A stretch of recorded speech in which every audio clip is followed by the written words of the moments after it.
Méditation du 8 novembre. Tremblement, agitation et appréhension. La parole de l'Éternel me fut adressée en ces mots. Fils d'homme, tu mangeras ton pain avec tremblement, tu boiras ton eau avec agitation et appréhension. Ézéchiel 12, versets 17 et 18. Le cinquième symptôme de la dépression est l'agitation psychomotrice, des mouvements répétitifs et nerveux sans but apparent. Dans certains cas, on observe une lenteur dans le mouvement, les pensées et les paroles. Ézéchiel, comme beaucoup d'autres prophètes, s'est vu confier la tâche désagréable de transmettre au peuple des messages de châtiment. Les Israélites avaient réussi à établir des alliances avec les peuples environnants au point de perdre leur propre identité. Et Dieu les a avertis que les conséquences ne seraient pas plaisantes. Ils allaient devoir manger avec tremblement et boire avec agitation et appréhension. Autrement dit, vivre dans l'agitation, même au cœur d'activités qui donnent joie et satisfaction comme manger et boire. Pourquoi un tremblement, une agitation et une appréhension alors que le repas communique de la joie? Parce que le peuple savait maintenant que les villes peuplées seront ruinées et le pays sera désolé.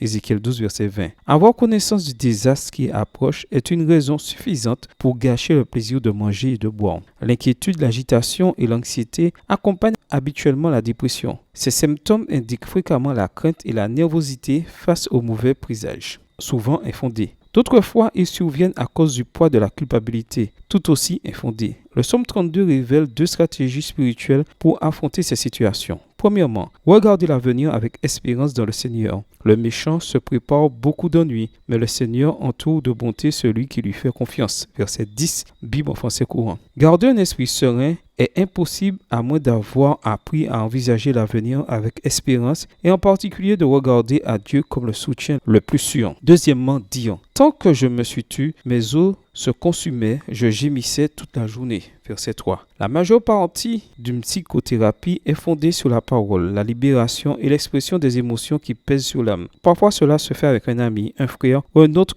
être cher qui nous comprend et nous écoute. Et au-dessus de l'être humain, il y a Dieu qui nous comprend encore mieux. David a parlé à Dieu à cause du poids de sa culpabilité et le Seigneur lui a pardonné. Verset 5. Vous traversez une expérience douloureuse, peut-être parce que le monde est injuste. Nous souffrons tous à cause du mal généralisé. Quel que soit le cas, allez au Seigneur car ce même psaume 32 vous promet réjouissance, allégresse et joie. Verset 11. Bonne journée à vous et que le Seigneur vous bénisse.